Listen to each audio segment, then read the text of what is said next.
Tent paging, जिसे हिंदी में नेजाबाजी भी कहा जाता है, घुड़सवारी का एक खेल है जिसमें घुड़सवार तेज दौड़ते हुए घोड़े पर सवार होकर भाले या तलवार की मदद से जमीन पर रखे छोटे लक्ष्यों जैसे खूंटे, छल्ले या नींबू को काटकर या उठाकर आगे बढ़ता है। ये भारत सहित कई देशों में लोकप्रिय गेम है।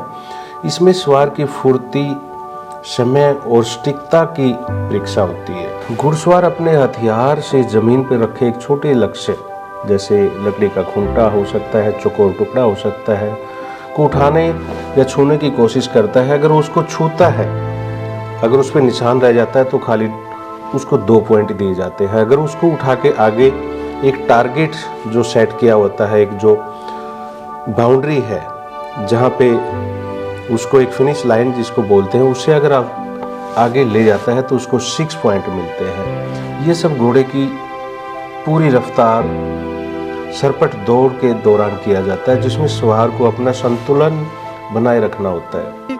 ये ओलंपिक स्पोर्ट इसलिए नहीं बन पाया था क्योंकि इसको खेलने वाले देश बहुत कम थे। हमने भी इंटरनेशनल टेंट पैगिंग करवाया था 2013 में, मैं ही उसमें भी मैं प्रेसिडेंट ग्राउंड जूरी था। आज भी मैं इस गेम का भी प्रेसिडेंट ग्राउंड जूरी मैं ही हूँ। मेरा नाम कर्नल अशोक यादव है।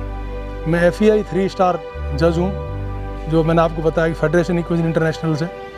तो उस टाइम पर हमने इंटरनेशनल यहाँ करवाया, तब हम बड़ी मुश्किल से 17 देशों को इकट्ठा कर पाए थे, जिनकी प्रतियोगिता हमने ताऊ देवीलाल स्टेडियम में करवाई थी। आज की तारीख के अंदर 45 देश इस खेल को खेल रहे हैं और हमारा ध्येय ये है कि इसको ओलंपिक स्पोर्ट बनाया जाए और इस खेल को जो है पूरे विश्व के अंदर खेलाया जाए। कभी कभी लक्ष्यों में लटकते हुए छल्ले या नींबू भी होते हैं, जिसे छेदना या काटना होता है। इसमें घोड़े की गति, सवार की फुर्ती, हाथ की गति और सटीकता का अद्भुत तालमेल होना चाहिए, जब भी आप इस लक्ष्य को भेज सकते हो। अगर आपने थोड़ा सा भी इसको मिस कर दिया तो आपका जो टारगेट है वो हिट नहीं होगा और वो मिस हो जाएगा। यह पारंपरिक रूप से राष्ट्रमंडल देशों जैसे भारत, पाकिस्तान, ओमान में बहुत ही लोकप्रिय है और अब अमेरिका जैसे देशों में भी ये बढ़ रहा है। अब 45 कंट्रीज ऐसे हैं जो इस गेम को इस टाइम 2026 में खेल रहे हैं। यह एक रोमांचक खेल है जिसमें घोड़े और सवार के बीच शानदार तालमेल और सटीक निशानेबाजी का प्रदर्शन होता है। 12 जनवरी 2026 ये सुबह का टाइम है। RTC कैंपस पहुंची, गुरुग्राम, हरियाणा। नेशनल लेवल का जो ये टेंट पैगिंग का आज फाइनल डे है और आज इनका फाइनल गेम होना है यहाँ पे। तो ये सुबह अपनी प्रैक्टिस कर रहे हैं, घोड़ों के साथ अपनी प्रैक्टिस कर रहे हैं। अभी कुछ देर के बाद इनका जो गेम है स्टार्ट होने वाला है फाइनल के लिए। तो इसमें जो घुड़सवार है अपने घोड़ों पर बैठकर अपने घोड़ों के साथ अभी थोड़ा सा वॉक कर रहे हैं। ये जो हॉर्स हैं, जो घोड़े हैं, इतने समझदार हैं, इनको अगर आपने सुबह वॉक नहीं करवाया तो ये कई बार मना भी कर देते हैं राइडर को। यहाँ पे हमने देखा है, नोट किया है, 1-2 हॉर्स ने ऐसा किया है कि यहाँ से कोई टारगेट हिट होता है, ये घोड़े इतने समझदार हैं, इनको भी पता चल जाता है कि मेरा जो राइडर है उसने अपने टारगेट को हिट किया है, वो भी खुश होते हैं। हमने ये भी नोट किया यहाँ पे इस गेम में कि वो खुश होते हैं। और इनकी जो एक रफ्तार है, अगर इनकी रफ्तार की बात करें हम, करीब 200 मीटर का डिस्टेंस ये 4 सेकंड के आसपास कवर कर लेते हैं।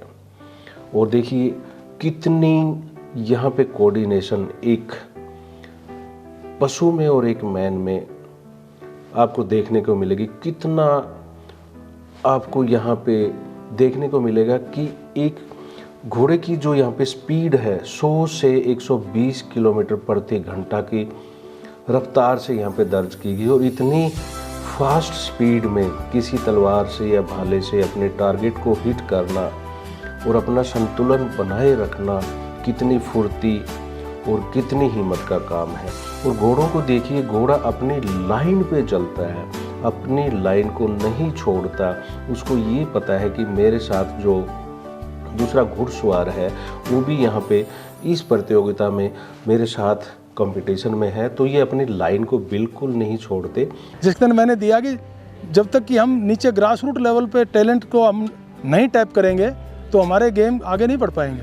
तो हमने उसके अंदर अपने देश के अंदर करने के लिए, बच्चों को प्रोत्साहन देने के लिए हम छोटे बच्चों की भी एंडोरेंस अभी करवा रहे हैं तमिलनाडु ईरोड में, जिसमें 10 से 12 साल के बच्चे भी एंडोरेंस खेलेंगे और 12 से 14 साल के बच्चे भी खेलेंगे। ऐसा ही काम हम स्टंट पैकिंग में धीरे धीरे करेंगे ताकि बच्चे और आए इसके अंदर भी। सर इसमें एक जैसे एक चीज़ और है, इसमें मैन और एनिमल दोनों ने जीतना पड़ता है। हाँ दोनों तो इसके अंदर, इसीलिए घोड़ा होता है हमारा, उसका कितना रोल होता है इसमें? घोड़े का रोल इसके अंदर तकरीबन समझिए आप 70 से 80% होता है और राइडर का करीब 30% होता है, और कुल ओवरऑल मिला के इन दोनों को मिलकर के एक यूनिट बनना है, 100% तभी काम बनेगा। 100% तब बनेगा, दोनों अलग अलग करके कुछ नहीं हासिल कर पाएंगे। जब तक घोड़ा लाइन ठीक पे नहीं आएगा, राइडर का पूरे अगर डिस्टर्ब हो गया, मामूली सा डिस्टर्ब हो गया तो मिस हो जाता है।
है।